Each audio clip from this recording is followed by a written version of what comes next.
Olá, meus irmãos, a paz de Cristo esteja com todos vocês.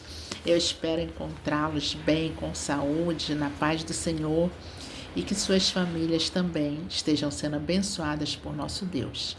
Hoje nós vamos começar fazendo uma oração que é a bênção da casa para nossas famílias, pelas nossas famílias, ok? Ontem nós fizemos a oração de Santa Madre Teresa de Calcutá. E muita gente me perguntou a história de Madre Teresa, né? Então eu indico um filme muito bom. Aqui tem a capa, olha. É Madre Teresa, tá? Com a atriz Olivia Hussey. Esse filme é um dos melhores que tem sobre a história de vida da Madre Teresa, tá? Seu coração encontrou os esquecidos, sua fé encontrou o caminho. Então eu super indico. E esse filme está no YouTube. Então quem quiser, irmão, pode colocar aí nos comentários, ou no Instagram, ou pelo Facebook, ou pelo YouTube, que aí eu mando o link, tá bom? Com o filme completo no YouTube, tá? Então vamos agora fazer a nossa bênção da casa. E eu peço a vocês, meus irmãos, que a gente está fazendo esse vídeo, postando no Instagram, nas redes sociais, né? E como eu falei ontem para vocês, o Instagram, ele limita você a fazer a sua transmissão ao vivo. Você tem que ter número X de seguidores, né? Então, por enquanto, nós estamos fazendo gravado, mas eu quero muito voltar a fazer ao vivo. Porque ao vivo nós podemos interagir, podemos fazer a oração de intercessão, tirar dúvidas na hora, né? Então, seria muito bom se vocês pudessem, por favor, seguir o meu perfil no Instagram, que é Regina Maria Lobo, e compartilhar esse vídeo, que é uma forma de evangelização, né? Levando a palavra de Deus a outros irmãos, a outras pessoas, tá bem? Bom, além desse pedido, surgiu ontem também uma dúvida, por isso que eu gosto do ao vivo, né? Porque a oportunidade de a gente falar sobre o assunto naquele momento que surge a dúvida.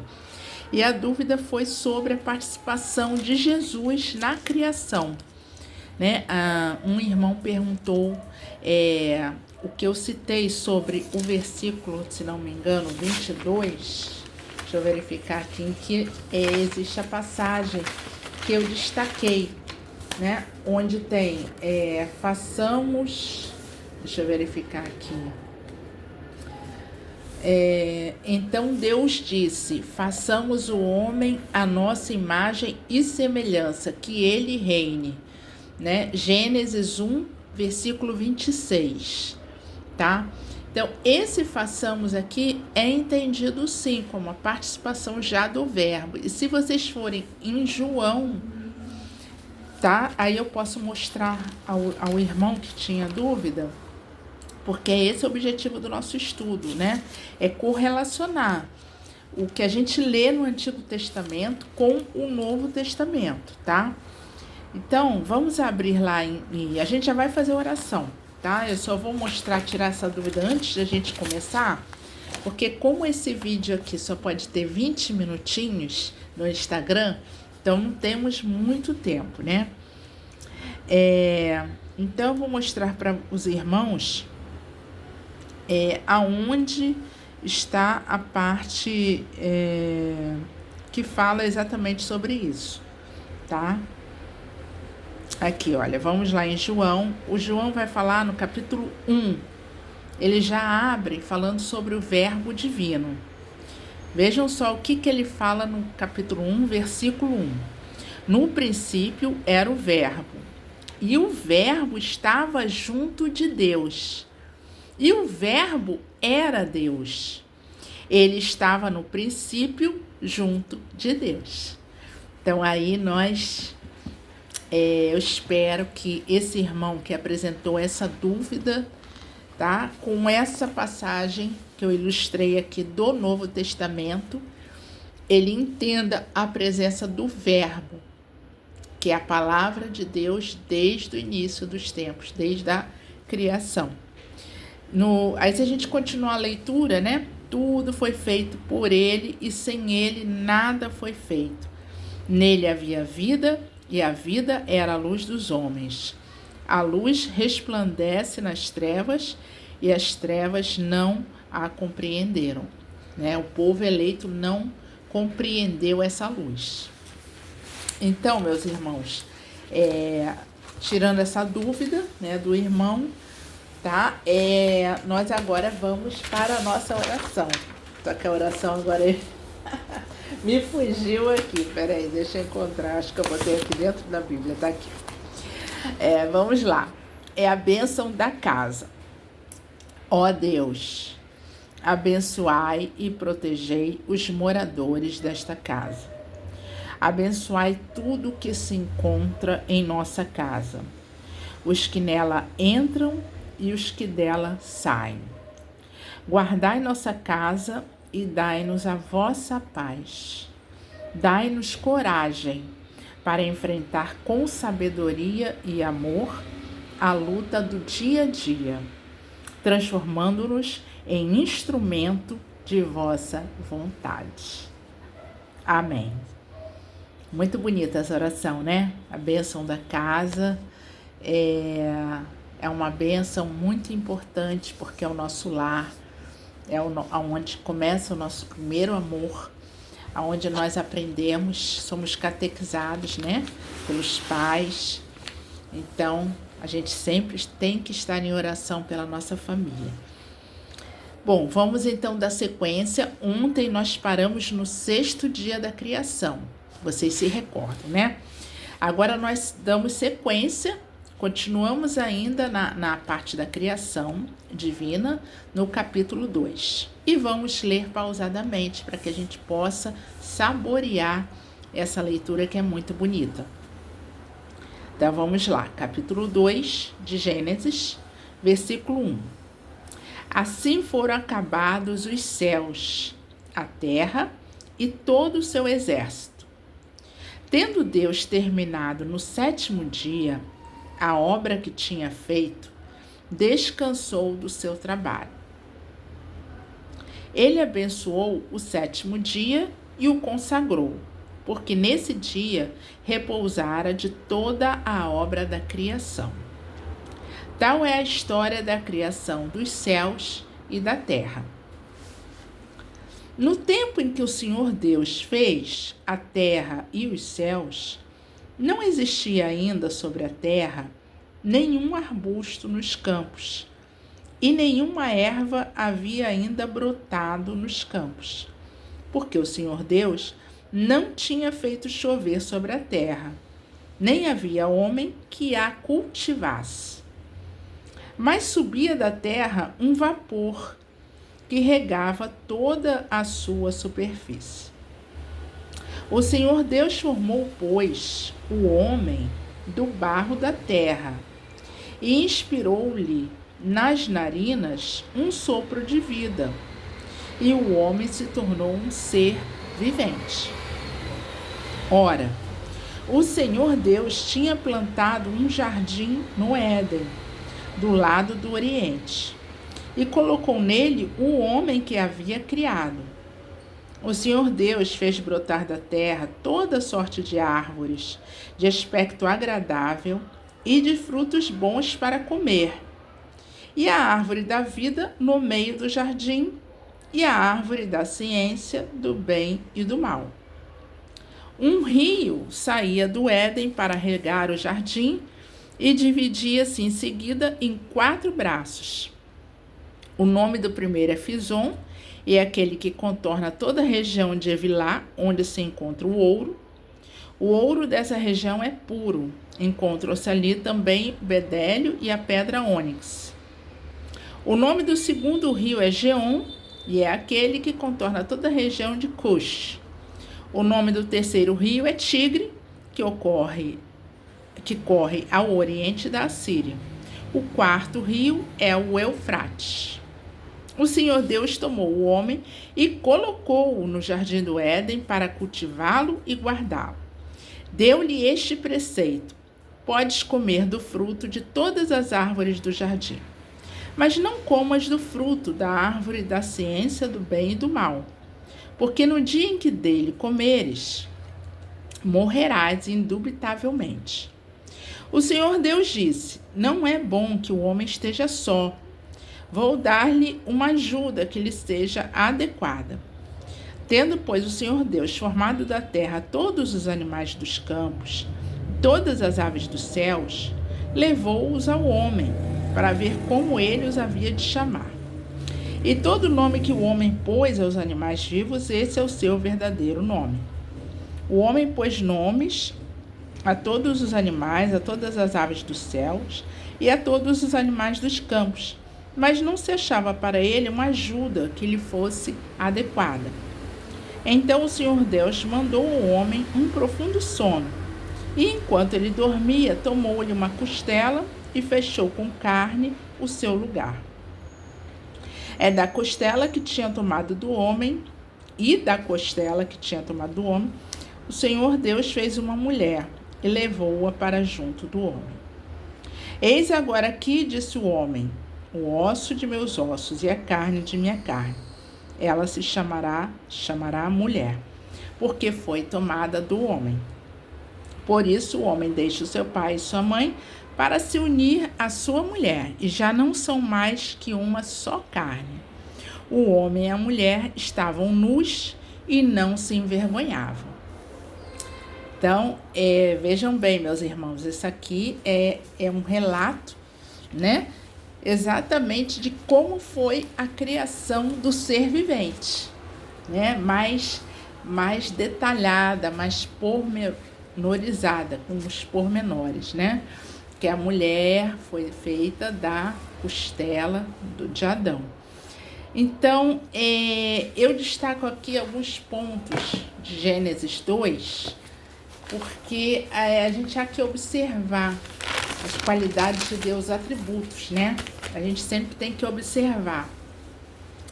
Então, ele descansou, e isso quanto é importante para nós hoje, esse tempo do descanso. Estamos numa sociedade altamente com cobrança de desempenhos, desempenhar bem o nosso trabalho, desempenhar bem as tarefas, estamos muito exigentes com isso. E eu creio que isso não nos faz bem. Nós devemos parar, né, e verificar se a gente não está sendo o nosso próprio algoz. Eu estava sendo minha própria algoz quando eu coloquei todas as forças em mim mesmo, achando que eu tinha que ser uma super dona de casa, uma super profissional. Eu estava sufocando a graça de Deus na minha vida. E ao verificar isso com uma leitura de um livro que me fez muito bem, por isso que eu amo ler, porque a leitura, ela nos traz outros olhares diferentes dos nossos, né? E a gente consegue mudar alguma coisa, transformar alguma coisa através da leitura. Então essa leitura, ela trouxe para mim o resgate de que eu não posso tudo, de que eu não tenho capacidade para abarcar tudo, né? Nem Deus teve o seu tempo de descanso, então eu tenho que respeitar esse tempo de descanso. Eu não posso ser meu próprio algoz, com uma alta cobrança de desempenho, né? Que tem que estar tudo certo, que eu tenho que dar conta de tudo, e isso é errado, isso é um pecado. Então eu fui lá, já semana passada, me confessei, né? E exatamente o ponto que eu quis chegar na minha confissão foi esse, de que eu estava sufocando a graça dentro de mim. Eu estava matando a minha alma com a cobrança exagerada por desempenho, meu próprio desempenho, minha performance, né, nesse mundo. E ao invés disso, eu posso escolher dizer o não para as coisas que eu não tenho capacidade. A gente tem essa possibilidade, né? O não para aquelas coisas que realmente eu não vou conseguir administrar. Nós não precisamos nos encher de trabalhos, de nos encher de tarefas a todo tempo e não ter esse tempo para Deus. O tempo de reflexão, o tempo de parar, o tempo de orar, o tempo de ouvir a vontade de Deus para as nossas vidas. Aí nós estamos sufocando a graça de Deus. Então, se tiver algum irmão nessa situação, veja, examine bem, pense, reflita como eu fiz quando eu acabei de ler o livro. O livro é Sociedade do Cansaço. É muito interessante esse livro, eu sugiro que vocês leiam também. E foi com a leitura desse livro, foi uma leitura rápida que eu fiz em uma manhã, ele me despertou a consciência para isso, que eu estava sendo algoz de mim mesmo, cobrando desempenho, cobrando que eu seja melhor, né? E quando isso é uma coisa que nós temos que deixar a graça de Deus atuar, porque só Ele, só Deus nos faz pessoas melhores. Então, esse ponto que eu quero destacar hoje, que Ele abençoou o 7º dia e descansou, consagrou, né? E repousara de toda a obra da criação. Outro ponto que eu quero destacar muito importante, que o nosso Deus é providente. Então, em sua providência, preparou para o homem um lindo paraíso, o jardim do Éden. Né? O Senhor Deus tinha plantado um jardim no Éden e colocou nele o homem que havia criado. Em Gênesis, nos versículos capítulo 2, 8 e 9, né? A gente pode ver isso. A providência de Deus, o rio que banhava, o rio que saía do Éden, né? O Senhor Deus tomou o homem e colocou no jardim do Éden para quê? Para cultivá-lo e guardá-lo. Então, tudo tem um objetivo, né? Ele providenciou a mulher como uma ajuda oportuna, adequada para o homem. Ele não quis que o homem ficasse sozinho. Neste capítulo também temos um preceito divino que foi desobedecido posteriormente, né? Em Gênesis 16, 17. É um preceito aí, olha. Deu-lhe este preceito: podes comer do fruto de todas as árvores do jardim, mas não comas do fruto da árvore da ciência do bem e do mal. Porque no dia em que dele comeres, morrerás indubitavelmente. Então, este preceito ele foi desobedecido pelos nossos primeiros pais. Aqui também encontra-se um dos princípios bíblicos mais importantes, o da união entre homem e mulher. Eis agora aqui, disse o homem, o osso de meus ossos e a carne de minha carne. Por isso o homem deixa o seu pai e sua mãe para se unir à sua mulher, e já não são mais que uma só carne. Isso é tão bacana, né? É a indissolubilidade do casamento, do matrimônio. Os dois já são um, já formam um núcleo familiar. E ninguém pode desmanchar esse núcleo familiar, né? E o outro ponto que eu destaco é que havia pureza na vida dos primeiros seres. O homem e a mulher estavam nus e não se envergonhavam. Está no versículo 25, que nós lemos agora. Então, pois bem, meus irmãos, visto todos esses pontos aqui, se surgir alguma dúvida no decorrer que vocês vão ver o vídeo, né, vão ler Gênesis 2, e aí a gente pode trazer no nosso próximo encontro, que será amanhã, tá bom? Então, hoje eu consegui fazer em menos de 20 minutos, olha aí. Aí vai para o Instagram, na íntegra, mas se também não fosse na íntegra para o Instagram, a gente tem o canal do YouTube também, que é Jesus Me Transformou, que vocês podem acessar e ver todos os meus vídeos, tá bom? Então, compartilhem, me sigam para que a gente possa aí aumentar o número desses seguidores e conseguir atingir a meta, né, que a rede social Instagram estabelece para que a gente possa fazer a nossa transmissão ao vivo, tá? Que Deus os abençoe essa semana com muita paz, com muita saúde, com muita coisa boa, que vocês possam ser instrumentos usados na mão de Deus, de muita luz, de muito amor, porque a gente precisa disso no mundo, tá bom? Fiquem com Deus, um grande beijo, a paz de nosso Senhor Jesus Cristo.